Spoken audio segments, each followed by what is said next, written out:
Hey everyone, welcome to the Ubisoft Forward post show. My name is Yusuf McGeed, and this is Assassin's Creed Valhalla. We're going to take a deep dive into about 30 minutes of gameplay, and we're joined by a very special guest here. Hey everyone, this is Philippe Bergeron, otherwise known as Fizz. I am the quest director on Assassin's Creed Valhalla. So Fizz, we're setting up here for what looks like an epic encounter. Tell us exactly what's going on here. Yeah, so here we're midway through the quest that we're showing for UB Forward. Here we're looking at the assault of Burg Castle. So these are big moments that usually sort of culminate at the end of the story. And so here Eivor, our Viking raider, is taking a group of raiders and Fyrds into Burg Castle to go and take down Rued and his clan. So who exactly is Rued, and why does Eivor sort of want to pick a fight with him? Basically, Rued comes into play about halfway through this story arc, where at the beginning of the arc, this is something that happens before, Rued basically caused a lot of turmoil within the territory, and Oswald, who's the sort of elderman to inherit this territory, needs your help to take him down. Oswald having just been defeated in a previous quest, and so here this is revenge, but also accomplishing your ultimate goal. So Fizz, as you're talking, we're seeing some of the combat of Valhalla. Can you tell us a little bit about the changes to combat this time around? We wanted to basically add a lot of new mechanics to it. So we added like some dual wielding for the player, like a stun system in there. And we really needed to do this to sort of portray that sort of the brutality that comes with being a Viking in this day and age. So it sort of fits into that, the time and the character.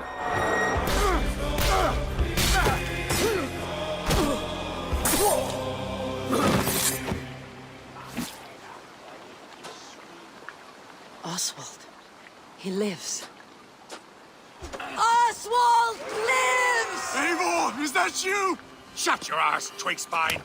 Here, Eivor has taken her entire army through the assault, and finally it's revealed that our Elderman, our ally, Oswald, is still alive, and Rued has him captive. So this is what it comes to, Wolfkist? Two Danes fighting over a filthy Saxon whoreson? If this swine is your prize, come and get him! So now that we've seen that Oswald is alive, we have Rued within our sights. What's the next step here? So the next move for Eivor is to finally face off against Rued. She has her allies, they can take care of the rest of the army. Now it's time to go one-on-one against Rued in one of our boss battles, actually. Your battle is not yet won, Oswald. And it's worth pointing out, actually, that here what we're showing is the player going and facing off against Rued aggressively, but we tend to always have to support a 360-degree approach in these things. So the player could have approached this a little bit more stealthy and gotten at least like a good critical hit on either Rued or his wolf, and so you can play this a little bit more strategically if that's your playstyle. So we're not only fighting Rued here, but also his pet wolf, right? One of my preferred strategies is to eliminate the wolf first, just focus fire on him. It takes at least one opponent out of the combat. Now Rued will have extra abilities that come into play if you do eliminate his wolf, but I think having one opponent less in the battlefield makes for a good strategy in the whole.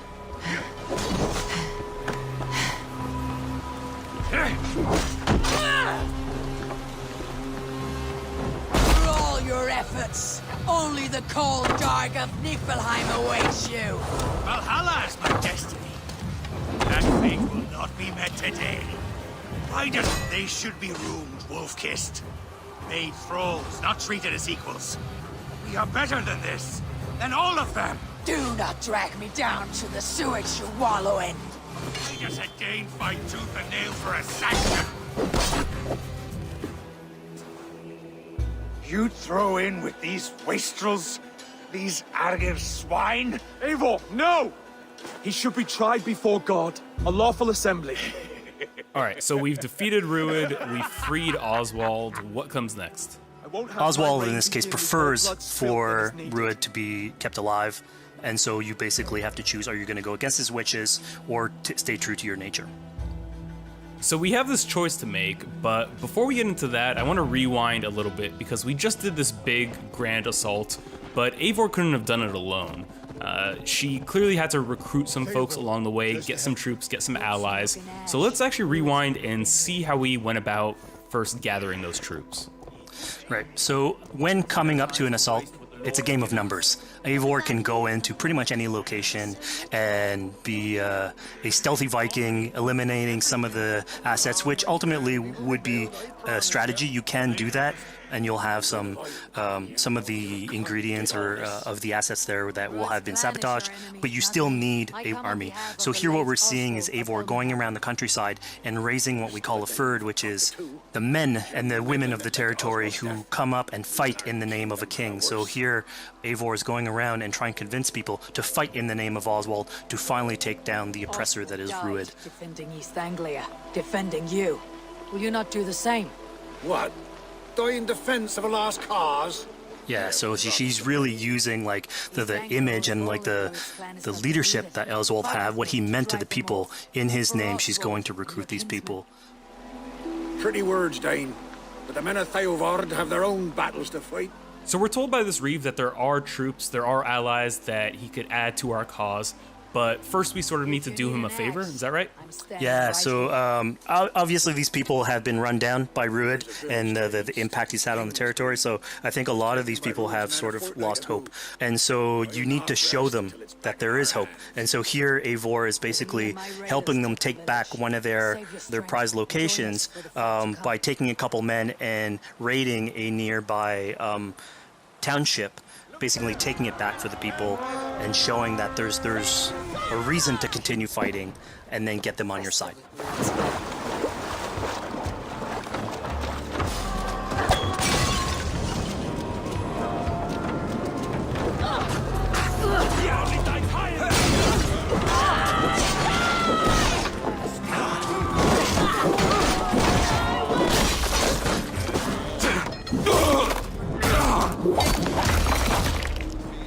When Eivor does this, obviously you have access to a full suite of abilities. So again, the improvements that we've done to the fight system. You have some brutal axe throwing in there. You have archery or like range combat abilities in there as well. So really, again, like depending on what your playstyle is, you can customize your loadout and go in there how you wish.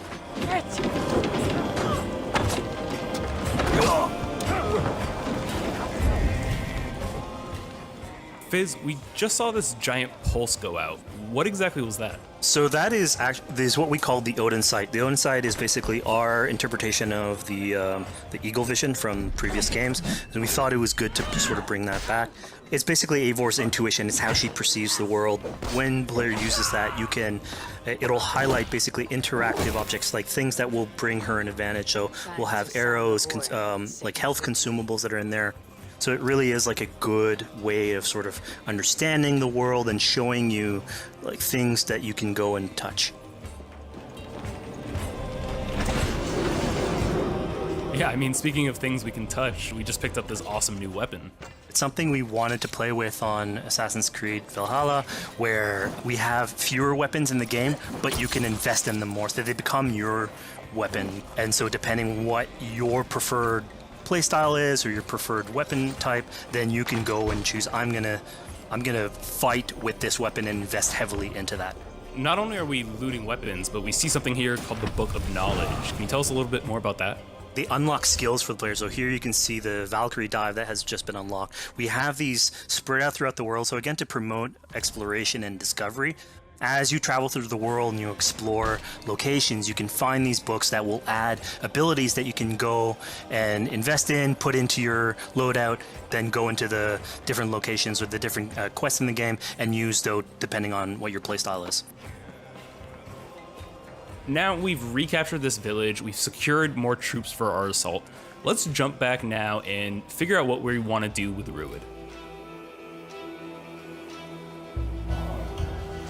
The rightful king of East Anglia has spared your life today, and so it will be.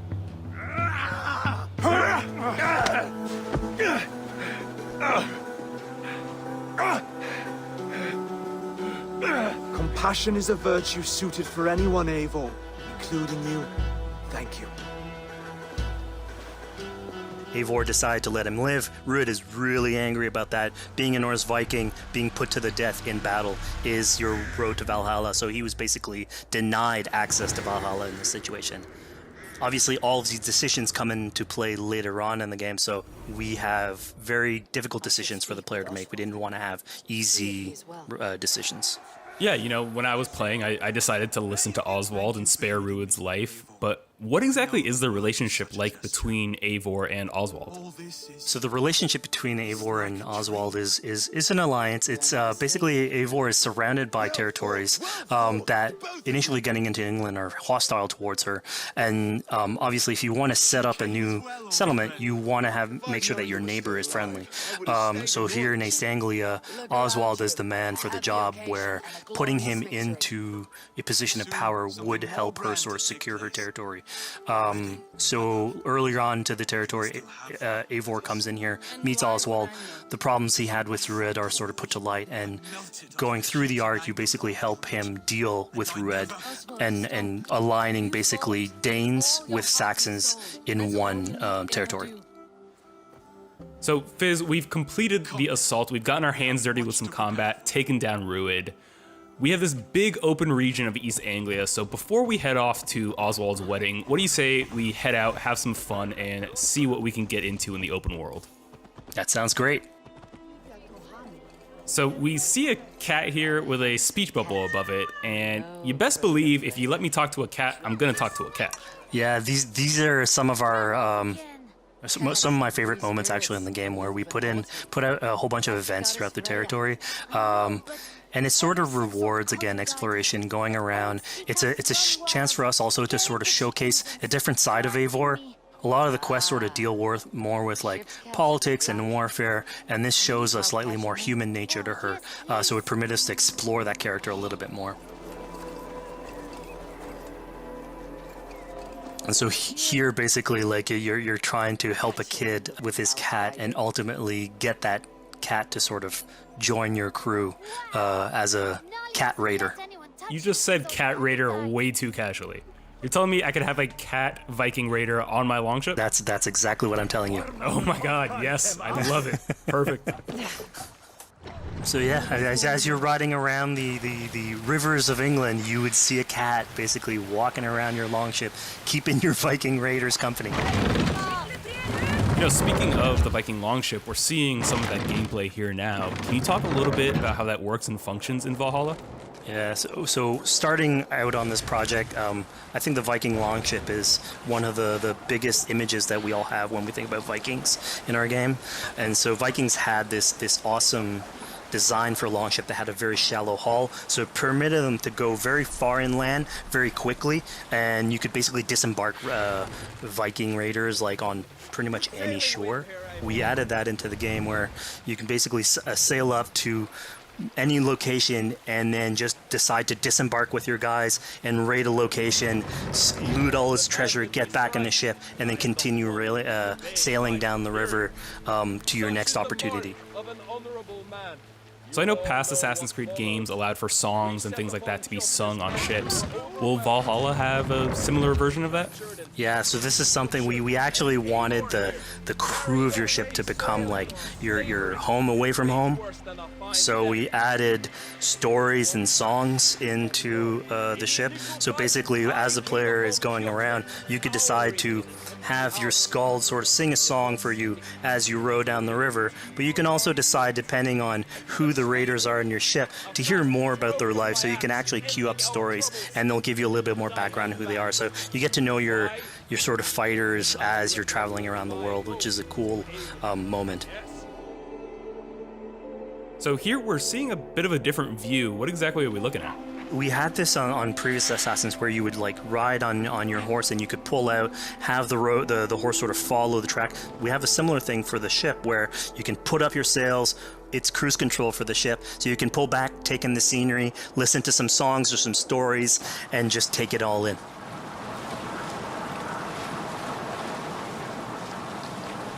So, you know, speaking of Viking songs, we have an activity here that's not exactly singing, but kind of related, right?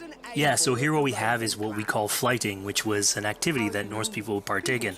They would like to have a battle of wits and sort of poetry where insults would be thrown back and forth between each other.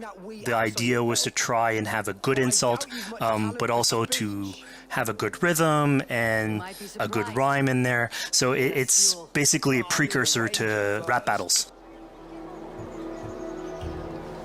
Here's the silver. Now begin. To all those whom I speak, they say Eivor's a clod. Then you're speaking to fools and their knowledge is flawed. Well, How exactly do you go about being successful in one of these? The trick behind a good flight was to choose the right insult, identifying the right cadence, and then trying to find what rhymed the best. I'm known for my might. interesting. Interesting. Silent whispers all claim that you're terribly dense.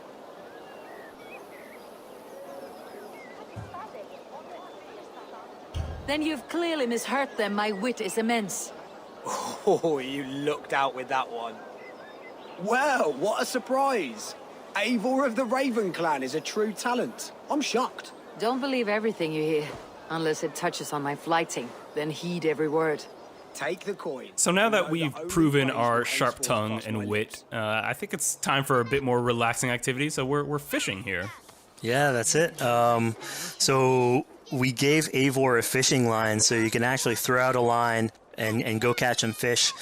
This is used basically to play into our new health loop, where the player will lose health in the world, and it doesn't automatically regenerate like we would have in the past. So you actually have to go out and get some supplies. So you'll find mushrooms and some food that you can gather. But here, like you can also catch some fish and consume that to regain some health. We also will sometimes have it in certain quests. So it's a good way to sort of chill out on the side of the water and just, again, take it all in.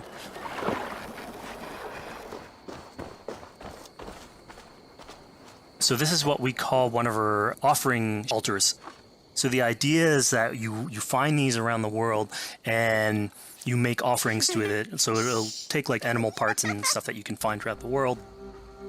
Here what you're seeing though is sort of like a fancy version of it, where as you do your offering you get interrupted by some kids that basically come and steal your stuff.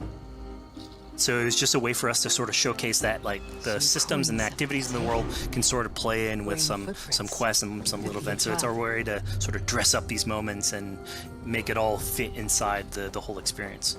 Yeah, this seemed like a really sort of unexpected turn for what I thought was going to be kind of a simple interaction.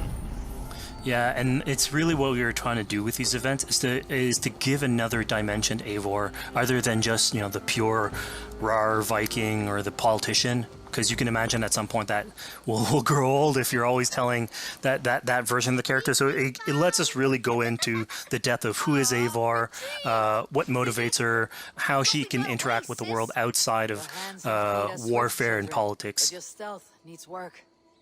We were close. And it also showcases like a different facet of the world at the same time. It's not only Eivor. So it just widens the breadth of the stories that we can tell. So who exactly are these two children? These are kids of East Anglia. They are going through tough times with whatever Rued's been doing to the territory. And so they're just here trying to survive and basically exploit the people that are there to make offerings. It was kind of nice to see that Eivor wasn't really necessarily upset at them for stealing, and after you talk to them, you have the choice of helping them. You can give them food, give them some money, or maybe just say, hey, good luck, on your way. Yeah, and this is something we also wanted to do a lot. Like, so here we're doing an event, we do it in quests as well, but we want to give a lot of this agency into players' hands so that they can sort of shape Eivor a little bit. Who she is, so it represents them a little bit more, and they can roleplay that a little bit better. And again, it just gives her like a little bit more humanity in these moments. This is what large walkers should do. Provide for small walkers.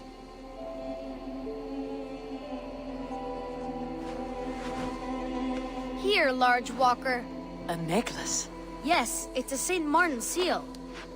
You're welcome here anytime, Large Walker. You're one of us now. Visit us, okay? I will. Take care now, small green walkers. So I think AC veterans might recognize this here, but what exactly is Eivor chasing down? Yeah, so here you're seeing Eivor running down one of our tattoo images. So this is challenging the player on free run abilities, but also for fans of the series, sort of pulling at their heartstrings for some beloved features. So are we going to be able to tattoo Eivor? Yes, by collecting these tattoos, you actually bring them back to your settlement, and then you can customize different body parts, having different tattoos everywhere. So again, another form of expression, and it's sort of to represent that Viking culture. Fizz, one of my favorite things when I was just out there exploring East Anglia was coming upon a house or a building and realizing that there was a chest inside, but that there was no easy way in. And in this case, I saw all the doors were barred, but I knew that because there was a chest in there must have been some way to get inside. So I went around the back and, found a way in.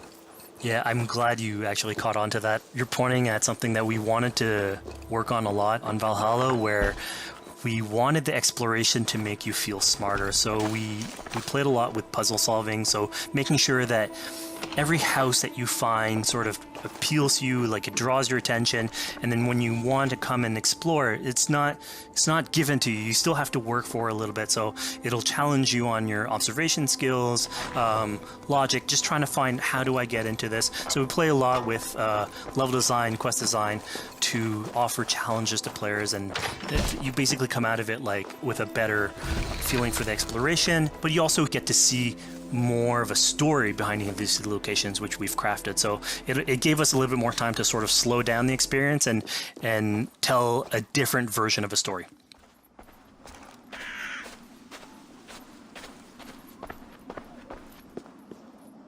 A poor victim of someone's fury. Yeah, I mean, speaking about exploration and just finding things out in the world, I was just wandering and came across this clearing and found this kind of morbid altar. Yeah, so this is one of our bigger events that we have scattered in the world. So as Eivor explores, she can find altars like this, and by interacting with them, here it's a trap that's been set by this character named Regan. Now, there's a bigger story behind all this. There's multiple steps to it later on. So this is one of the moments. It permits us to go into a slightly more mystical realm and play with a boss fight that has more magical abilities, if we will. And basically have this awesome boss fight in the middle of the swamps. And so here the abilities that you see Reagan using are a little bit on the mystical side of things. What's happening is Eivor at the beginning in that trap is poisoned, and so she starts sort of hallucinating, seeing the world in a sort of different light and filter. And so that's sort of what lets us go into the realm of the weird. My rage, spirit of my father's rage, fill me!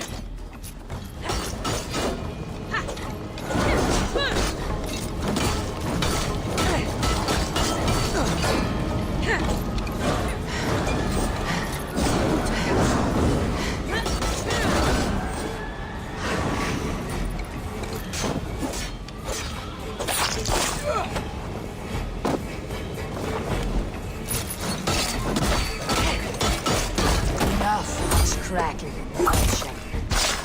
Rest your demons.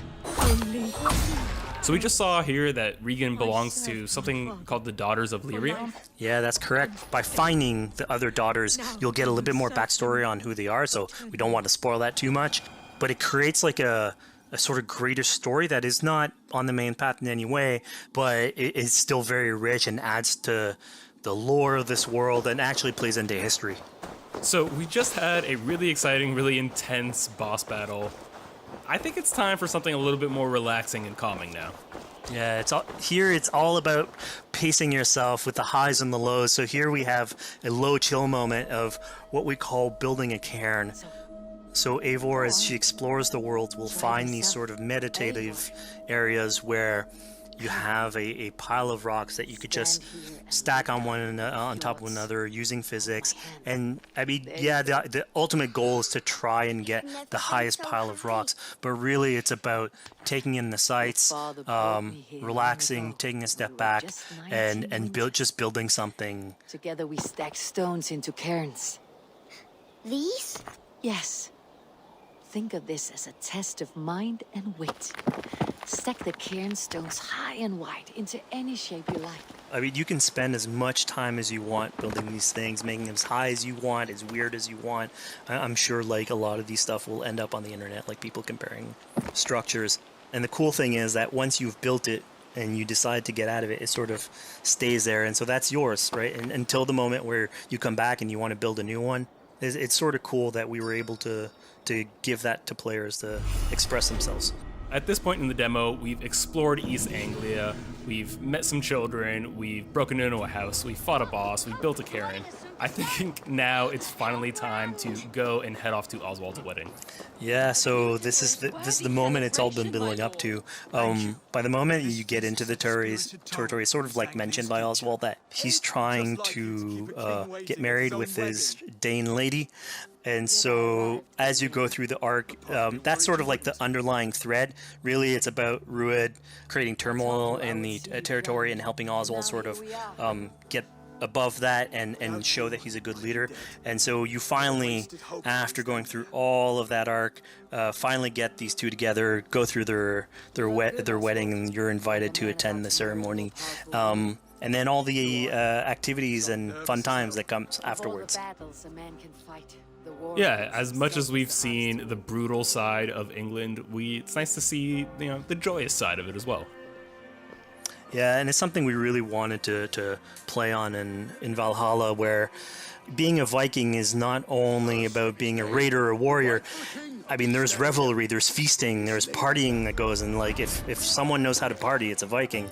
And so here, this is one of our opportunities to sort of show what a sort of Viking gathering is. And what's cool here is it's a good alliance of Norse culture with Saxon culture, sort of smashing those two things together and building bridges. Yeah, I mean, what's a wedding without some drunk archery, right? Yeah, so like, anything can happen in a Viking event, right? Eivor, yeah, here, just get drunk, shoot some arrows. Barely a challenge. Steady all, and ready yourself for the wedding race. The king and his bride against all! My king! He... So here we see the decision I made to spare Rued came back to bite us. Yep, that's the decision you made, coming back. So as we said before, all of your decisions have consequences, and this is a big one. I challenge you. I accept. You're basically presented with the option to sort of step in for Oswald, fight the fight for him, or let him go and fight his own fight. Yeah, personally, I chose to fight myself because I thought Eivor is the type of person who likes to finish what she started. Plank by plank, and a dead king cannot keep his oaths. Let me finish this. Oswald, you gutless Arya swine! I'll slay the wolf-kissed, then hang you with your own tongue. How does this encounter with Rued differ from our previous fight with him? So at this point, you've eliminated his wolf, so it's just him. And so he's angry at this point, and so he will start using his big gun abilities like fairly earlier on in the fight. So it's way more vicious, way faster. There's less strategy. He goes literally swords blazing at you. And so this is a fight to the death.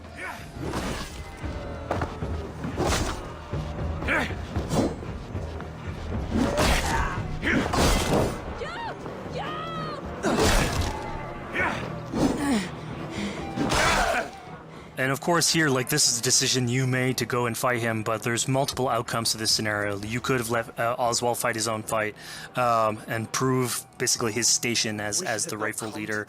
If you had eliminated Rued, obviously this would not have happened. It would have been a slightly more joyous occasion.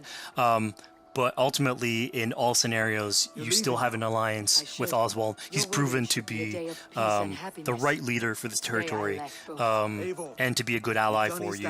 A great service. I promised you an alliance, and now you have it. And one day I will need you to make good on that alliance. So we're about to take off from the wedding, but Eivor decides it's a good idea to check up on her friend Finner. Yeah, so Finner is probably one of the more recurring characters in this arc. You get to meet him very early. He's a very endearing character, sort of used to have a Viking life, sort of misses it, and going through all these adventures together is sort of like lights that fire back, and so he's willing to join you in your raiders. So he's one of many raiders that you'll encounter in the game, and you can sort of recruit, bring back home, and then have them sort of join you on your adventures on Longship. He can tell you these stories that we're telling you about. You get to know a little bit more about him. So again, it's a fun way to sort of discover more about these characters that you meet and bring them along for adventures. Together, I'll gather my things. Well, folks, we've come to the end of our Assassin's Creed Valhalla playthrough. Fizz, thank you so much for joining us. When and where can people play it? Assassin's Creed Valhalla will be out on Xbox Series X and PlayStation 5, and is coming to Xbox One, PlayStation 4, PC, and Stadia on November 17th. Assassin's Creed Valhalla, available November 17th.